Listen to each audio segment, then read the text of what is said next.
We're here at Space with comic book creator Pat Lewis. Pat, thank you for taking the time to speak with us. Hey, no problem. Okay, could you tell us a little bit about what got you into comic books in the first place? Oh, it's funny. I was always into comic strips growing up. I didn't really read comic books at all. I thought I was going to be like Charles Schultz or somebody. Sure.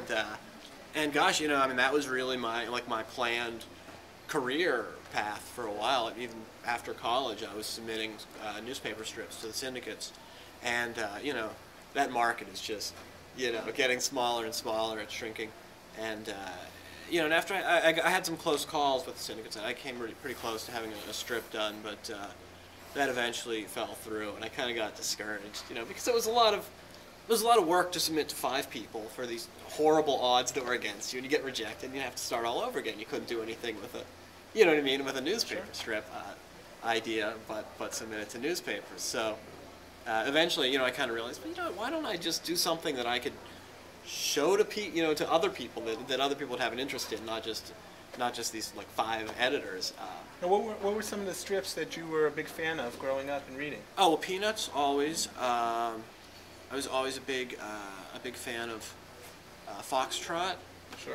Calvin and Hobbes, of course, The Far Side, Bloom County. Classics. Yeah, and then our paper reran a lot of classic strips. For a while they had Little Abner, and then there was that relaunched version of Pogo that came out like in the late 80s, I think. So that was, that really, I got an education in the old stuff, which was cool too. So definitely on the comedy side of the... Yeah, oh yeah, absolutely. Yeah, I never saw myself as a guy who could draw serious or write serious. What made you think to go from the role of reader to creator? Anything in particular?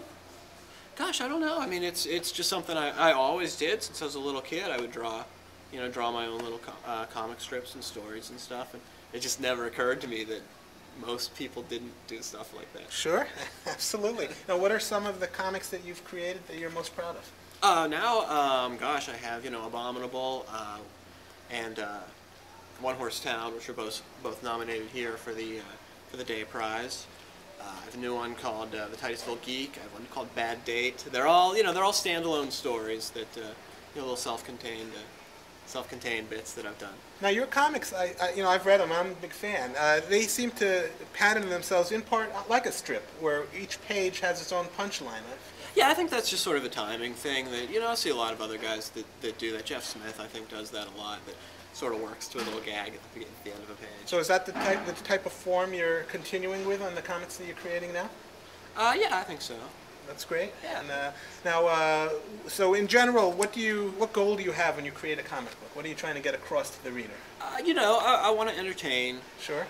Primarily, if I can make someone laugh, if you can laugh out loud at a comic, that is just such a, that's such an accomplishment. So if I can ever do that, then I would. I've met my goal, I think. That's great. And where can people find your comics if they want to buy them? Well, they're online, www.lunchbreakcomics.com. That's all one word.